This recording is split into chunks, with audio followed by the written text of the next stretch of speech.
Olá, o Estúdio 4 esta semana fala direto da Expo Direto Cotrijal 2018. A gente vai falar sobre a feira e vai falar também sobre agronegócio. Comigo aqui, acompanhando este programa, o Juliano Thiago Recalti, que é gerente de produção vegetal da Cotrijal.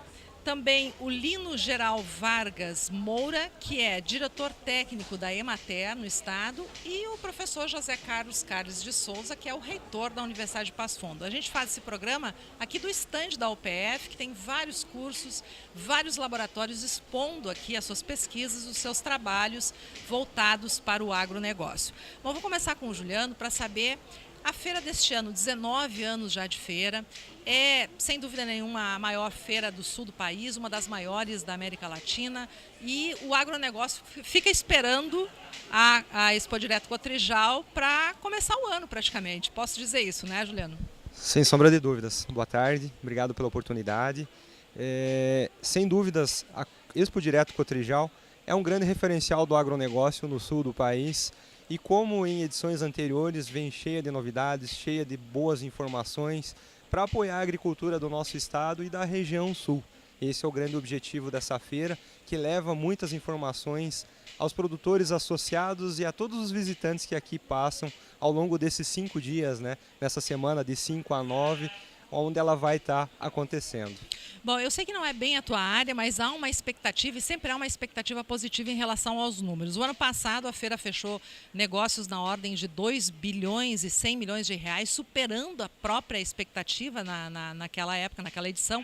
E este ano o ministro Eliseu Padilha, na abertura da feira, disse que, olha, a feira vai fechar 2 bilhões e 500 milhões de negócios. Ele deu a sua perspectiva. Há um otimismo em relação a negócios também, Juliano? Sem sombra de dúvidas, há sempre um otimismo muito grande para que a feira seja de muitos negócios. É o grande objetivo dela também que o produtor, conhecendo as inovações que aqui existem, também faça negócios e aproveite as boas oportunidades. Sem dúvidas, vamos buscar 2,5 bi de faturamento de resultado aí nessa feira. E além disso também um recorde de público, né? Ano passado nós tivemos a visitação de aproximadamente 240 mil pessoas ao longo desses 5 dias. Acredito que temos tudo para que seja um ano ainda melhor em público. Bom, o Lino, que é diretor técnico da Emater, a Emater sempre presente na Expo Direto Cotrijal, com seu pavilhão da agricultura familiar. Este ano traz alguma novidade, Lino? Olha, boa tarde. Nós estamos aqui junto com a Cotrijal desde o início da Expo Direto, né? A Emater é parceira, sempre presente, com um espaço, de certa forma, diferenciado, que é com tecnologias, inovações, alternativas, focadas na agricultura familiar, nas propriedades menores, de menor renda, que se enquadram nessa categoria, mas nem por isso menos exigentes em inovação e tecnologias para desenvolver suas propriedades. Nós, esse ano, temos algumas inovações, se fez algumas alterações, inclusive, no nosso espaço, agregando o MIP, que é o Manejo Integrado de Pragas, tecnologia de aplicação de agrotóxicos, também ampliamos a nossa área de energia fotovoltaica, mexemos um pouco no nosso espaço de turismo rural e propriedade sustentável e também um espaço importante de gestão sustentável da agricultura familiar. Então são vários aspectos que a gente procurou aprimorar ou agregar nesse ano.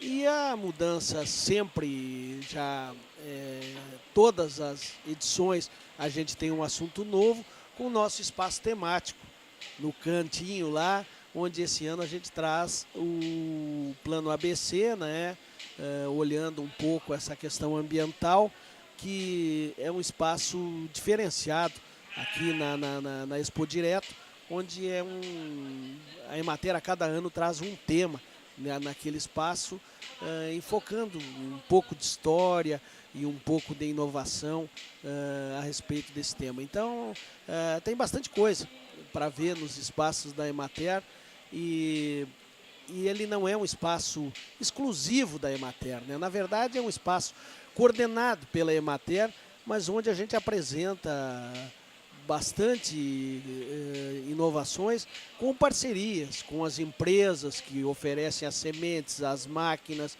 a Embrapa com as suas tecnologias, algumas parcerias com universidades, com a iniciativa privada, como é o caso da fotovoltaica. Então são muitas inovações onde a Emater monta esse stand, mas ele traz junto muitos parceiros para a gente poder atender a diversidade da agricultura familiar. Bom, sem dúvida nenhuma, a Expo Direta ela é uma vitrine de muitas coisas que acontecem fora daqui, não é? É um espaço onde a pesquisa mostra o que está fazendo, o produtor também pode verificar equipamentos, máquinas agrícolas e o trabalho da Emater, né? O trabalho da Emater aparece bastante nesse tipo de evento. A gente participa de muitas feiras ao longo do ano,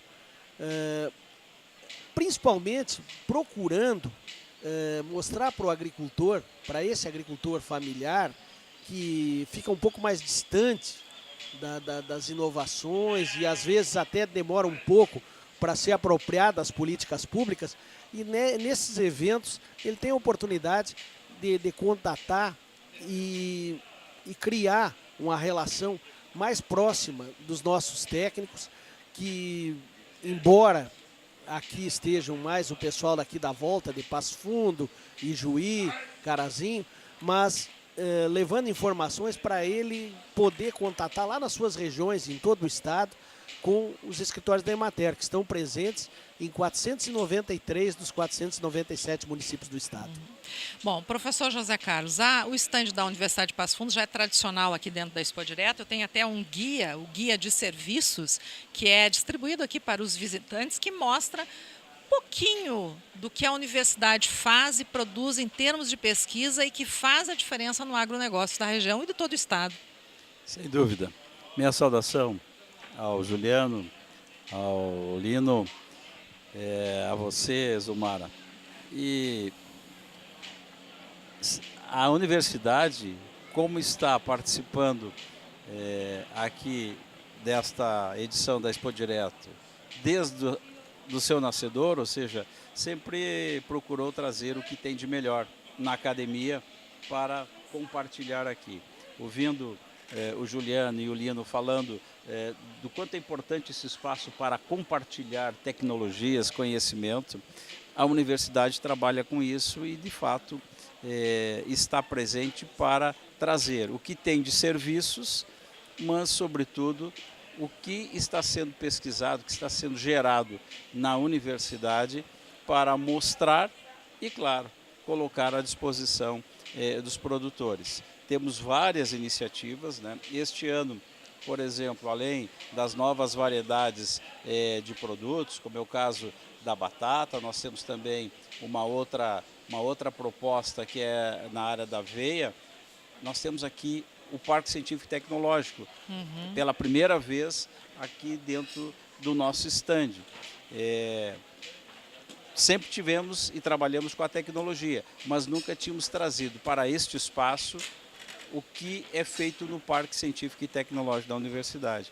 Então eu me associo no que foi dito há pouco, que esse, sem dúvida nenhuma, é um espaço de uma realidade diferenciada, de um espaço público que mostra a pujança da economia do nosso estado, do Rio Grande do Sul, que mostra a capacidade de produção do Brasil e que tem contribuído para os resultados econômicos obtidos. Não fosse o agronegócio, nós estaríamos numa situação muito pior. E a Cotrijal, com o propósito lá da instalação desta feira, podemos dizer que teve a grande visão de futuro, porque o que vai acontecer no agronegócio está presente aqui e é mostrado para todo mundo. Na verdade, para a agricultura, o ano começa agora, né? Depois da Expo Direto. Seja para compartilhar resultados, mas, sobretudo, para preparar as safras futuras. né? Então, eu acho que isto é algo assim que está muito arraigado a Expo Direto, né? Falávamos há pouco sobre a tecnologia embarcada nas mais diversas máquinas que servem ao agronegócio, em toda essa área produtiva. E é impressionante como cada vez mais se inventam tecnologias que auxiliam o produtor, auxiliam o operador da máquina e, sobretudo, dá ao resultado do que está no campo, seja na área do grão, ou quem sabe da produção de carnes, um resultado bem melhor. E isto é pesquisa. E quando o Lino que falava da Emater, a Emater sempre foi parceira. Eu vou resgatar aqui, eu fui funcionário do Banco do Brasil e lembro do tempo da Ascar, que nós fazíamos contratos de custeio rural e éramos obrigados a colocar a cláusula de assistência rural. Obrigado sim porque era funcionário do banco, mas entendo o quanto isso foi importante para divulgar tecnologia. E a Emater faz isso há muito tempo. Então, isso é algo que está muito presente aqui na nossa região, principalmente, né? E nos permite dizer que se temos evolução na produção agrícola, se deve, claro, às inovações que vêm das instituições de ensino, dos grandes laboratórios, mas, sobretudo, das áreas de fomento. E a Emater, a Embrapa, juntamente com as cooperativas que sempre acreditaram no agronegócio, que fazem a diferença. Então, momento importante isso. Eu queria aproveitar o seu gancho aí sobre a produção de pesquisa na nossa região. A Universidade faz isso, a Embrapa também faz isso, para entrar num ponto que também preocupa. Ao mesmo tempo que a pesquisa desenvolve muitas coisas para a agricultura, a gente está entrando num caminho que parece que o agricultor está indo para o sistema de monocultura, porque há uma aposta muito grande na soja. O agricultor deixou de produzir trigo, está deixando de produz menos milho, e está investindo na soja. A Cotrijal, Juliano, ela tem essa preocupação? Sem dúvidas. Essa hoje é a nossa maior preocupação. Hoje a cultura da soja, ela representa cerca de 85% do negócio da Cotrijal. E isso significa que 85% do negócio dos nossos produtores é soja. E nós enxergamos com grande preocupação esse cenário, porque queiram ou não, deixam as propriedades muito vulneráveis no sentido do sistema de produção, na questão de rentabilidade da propriedade a médio e longo prazo, na questão de manejo de doenças, plantas daninhas, pragas, enfrentar adventos climáticos como uma seca um pouquinho mais prolongada. E por isso que, pensando no futuro da agricultura da nossa região, é que nesse ano, nesse momento, a gente passa a falar sobre o tema manejo e conservação de solos para retomar alguns pontos básicos daí relativos à rotação de culturas, a adoção de culturas de cobertura e adição de palhada no solo, para daqui a algum tempo a gente começar a colher os frutos dessa semente que a gente está plantando nesse ano, nessa edição da Expo Direto. E dentro da pequena propriedade, como é que isso é trabalhado, Lino? Bom, o que o Juliano falou pode ser confirmado, e até pela tua pergunta, pode ser confirmado pelo que a gente viu no plantio da safra de verão. Dos em torno de 6,5 milhões de hectares plantados no Rio Grande do Sul nessa safra que está sendo colhida agora, 5,7 milhões é soja. O restante, em torno de 800 mil hectares, é o resto. Milho, feijão e outras coisas. Então, está concentrando sim, mas quem dá esse direcionamento é o mercado. Segurança de vender, a logística que está instalada, tudo preparado e encaminhado para a soja, mas trazendo os problemas que também já foi falado pelo Juliano aqui, especialmente em relação a solos e pragas, doenças e outras questões que acabam deixando a propriedade vulnerável. Na pequena propriedade não é diferente. Na pequena propriedade também se concentra muito na soja e outras propriedades, por exemplo, no tabaco. Tem algumas regiões onde a monocultura é do tabaco. Também, no caso agora, tivemos alguns problemas de estiagem ou de granizo na região de São Lourenço, Canguçu, onde a destruição desse cultivo acaba com o ano agrícola daquelas famílias. Então é preciso se pensar a agricultura de forma sustentável e acredito que todos os fóruns que estão acontecendo aqui dentro da Expo Direto, com tantos atores participando, é a hora de se discutir isso.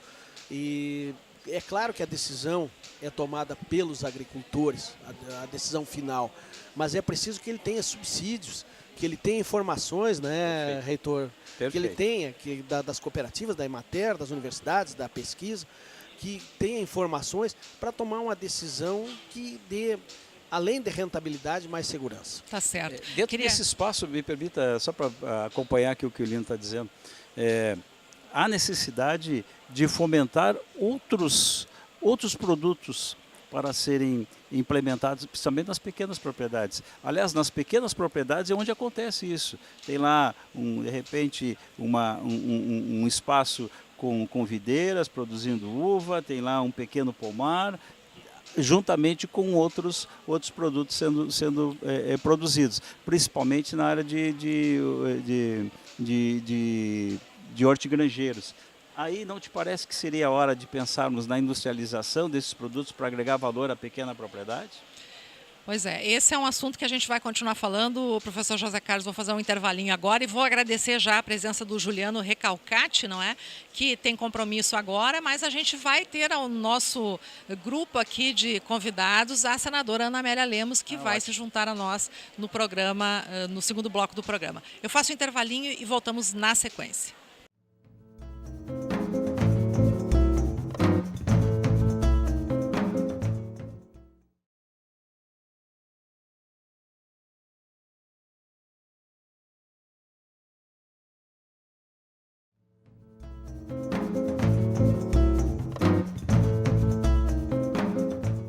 Estamos de volta e o Estúdio 4 desta semana está direto aqui da Expo Direto Cotrijal. E agora conosco aqui, entre os convidados, a senadora Ana Amélia Lemos.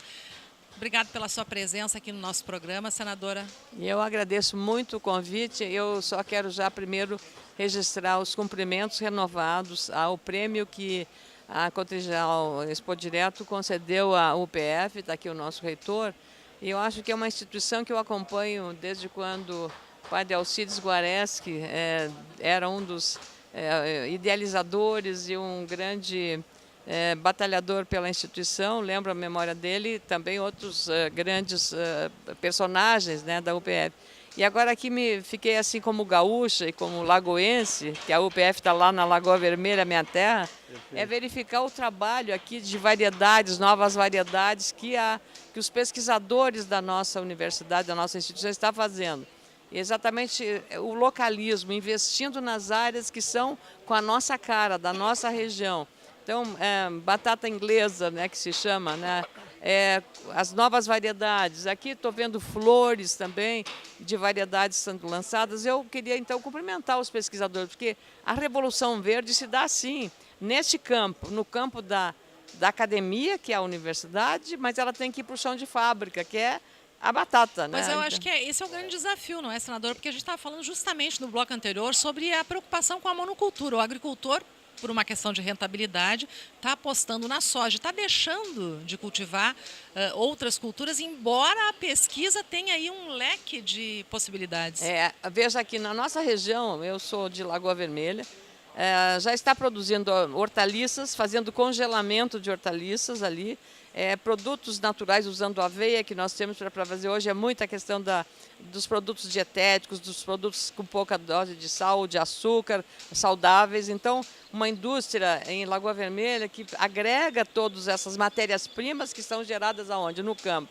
E fiquei surpresa, meu caro reitor, hoje, que o presidente da Assembleia, Marlon Santos, ele, quando se declarou produtor, eu, curiosa que sou, né, velha repórter, né, continuo, perguntei, mas o que você produz? Imaginei que ele, que sendo de Cachoeira do Sul, fosse falar de arroz. Não, ele é produtor de soja e de fissales. Fissales, ele disse, é uma fruta, igual eu conheço, adoro essa fruta, é uma fruta de alta concentração de vitamina C e muito apreciada na culinária, né, internacional. Aí eu disse, mas é um produto dos Andes, da região andina, da Colômbia, do Peru, que eu vou a esses lugares. E aí ele disse, não, mas nós fizemos uma análise de clima, de solo, e aqui se adapta, no nosso microclima, se adapta muito bem. Então ele é o maior produtor hoje no Rio Grande do Sul de friçalhas. E aí hoje também, anúncio de aumento da produção de olivas, de oliveiras para produzir azeites. Já estamos produzindo azeite de oliva de alta qualidade. Do ponto de vista nutricional, do ponto de vista da saúde, é muito importante o azeite de oliva, que é uma das melhores gorduras, dita pelos nutricionistas, pelos especialistas. Então, o nosso campo é aquilo que o Pedro Álvares Cabral, quando mandou a carta ao chegar no Brasil, nesta terra, em se plantando, tudo dá. O Pero Vaz de Caminha, melhor, mandou a carta, Pero Vaz de Caminha, em se plantando, tudo dá. De fato, em se plantando. E ainda quando você tem à disposição uma instituição voltada ao ensino e à pesquisa, como é a UPF, ou as outras universidades, nós temos em Santa Maria, temos em Pelotas, temos em Erechim, temos em Santa Cruz do Sul, temos em Caxias do Sul. Então, isso que nos encanta de ver, o casamento perfeito entre a ciência, entre a academia e a necessidade do agricultor. E aí você precisa no meio de campo, que é a extensão rural. Não adianta você descobrir essa variedade se você não pega essa variedade e vai lá para o produtor ensinar para ele que é o papel da Emater, como é que ela tem que ser tratada, né? Tem que ir lá explicar a Emater que faz isso. Então, a extensão rural é o complemento entre a academia, que descobre, que trabalha aquela nova variedade, e o produtor rural. É o meio de campo para ensinar. Bem, eu quero saudar a presença da senadora. É sempre um prazer, senadora, recebê-la nos nossos espaços da universidade. Estar com a senhora é um privilégio para quem pode ouvir as suas manifestações. Nós falamos exatamente desta questão.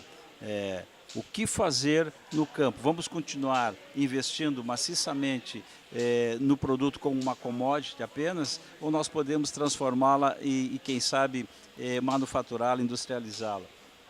Esse me parece que é um ponto interessante. Produzir... Agregar sim, valor. Agregar valor. Essa dúvida. é a palavra, agregar valor.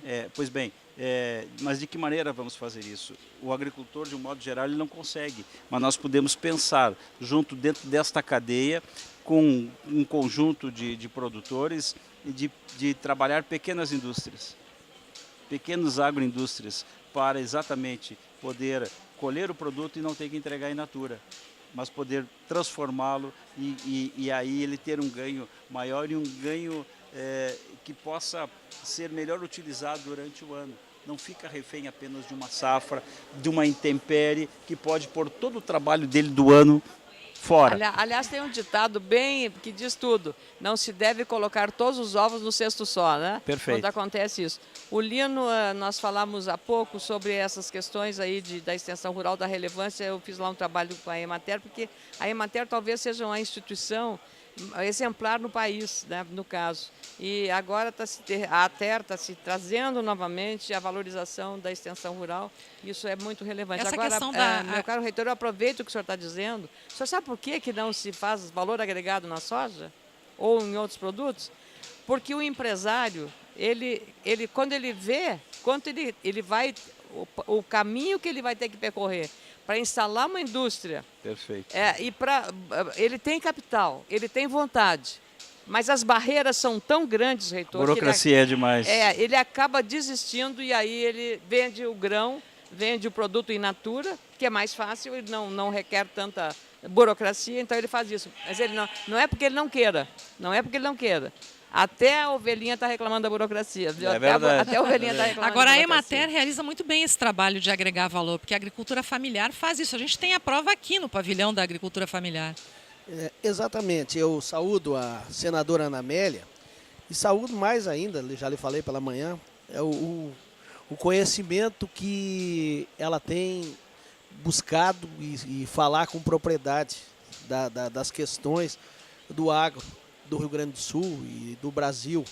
E eu escrevi no final de semana algo tratando da importância de 4 pontos para o desenvolvimento, porque o PIB publicado demonstra que o agronegócio é o motor da economia do Brasil, mas tem 4 coisas que tem que andar junto: a pesquisa, o crédito, a extensão rural e a legislação, a desburocratização, a redução dos entraves, resolver o problema dos gargalos. Nós trabalhamos, de fato, com agroindústria.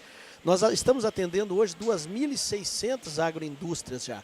Nós estamos conseguindo em 2017, nós conseguimos regularizar integralmente uma agroindústria a cada 3 dias no Rio Grande do Sul.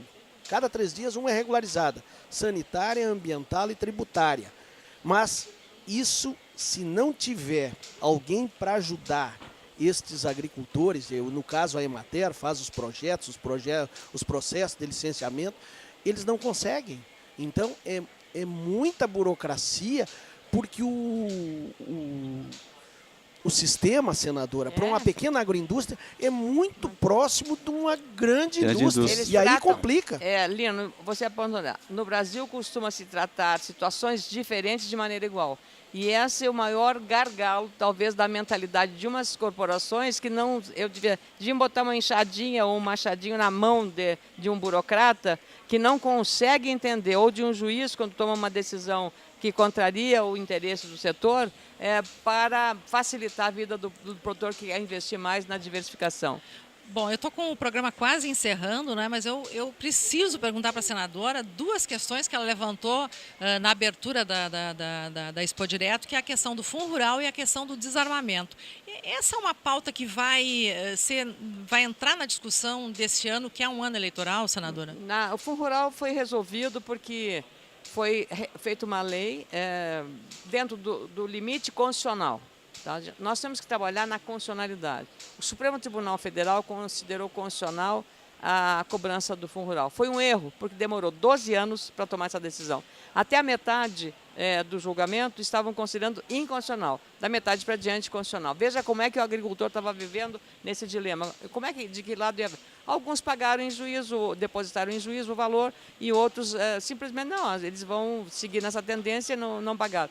Então, para resolver essa pendência, foi-se criado um sistema de um pagamento de um percentual menor de contribuição mensal sobre o faturamento do agricultor, do produtor, e aí resolver a questão. Foi aprovado. Só que a Receita Federal de novo, não olha se tem safra, não olha o período.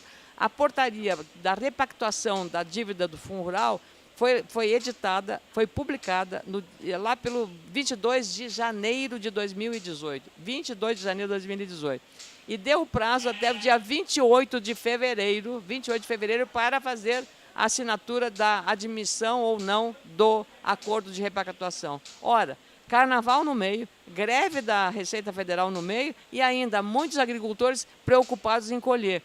Porque cada acordo tem um exame técnico. Até os contadores que tiveram que ter, ainda estão destrinchando todo o tecnicismo da Receita Federal para entender o que é aquela sopa de letrinhas. Então, para saber direito, para não criar um novo problema para o agricultor. Então, pedimos uma prorrogação, nós aprovamos, já a Câmara e o Senado aprovaram uma prorrogação por mais 60 dias, será no final de abril, o prazo, então, para essa adesão da repactuação do Fundo Rural. Mas aí o erro, a insegurança jurídica, Sim. Porque 12 anos não pode uma Corte Suprema demorar para um julgamento com impacto direto, porque o passivo era impagável no conjunto. Então, isso é muito ruim. E a insegurança do ponto de vista do patrimônio, ou do patrimônio pessoal, físico, ou do patrimônio, seu patrimônio, sua casa, os seus bens, as suas máquinas, os seus insumos depositados no seu depósito, que um agricultor hoje, lá nos confins de um município, sem nenhuma assistência de segurança, de patrulha agrícola, da polícia militar ou de outros, de guarda municipal ou de guardas comunitário, ele não tem direito de ter uma arma para se proteger, para a sua autodefesa. Ele não vai pegar saindo, ele tem a segurança, pelo menos, de receber um bandido da forma adequada. Então, essa é a insegurança que vive também o agricultor em nosso país. Tá certo. Senadora Ana Amélia, obrigado pela sua presença aqui no Estúdio 4. Ao Line, que é o diretor técnico da Emater também, e ao professor José Carlos de Souza, que é o reitor da Universidade de Passo Fundo. O Estúdio 4 fica por aqui e volta na próxima semana. Até lá.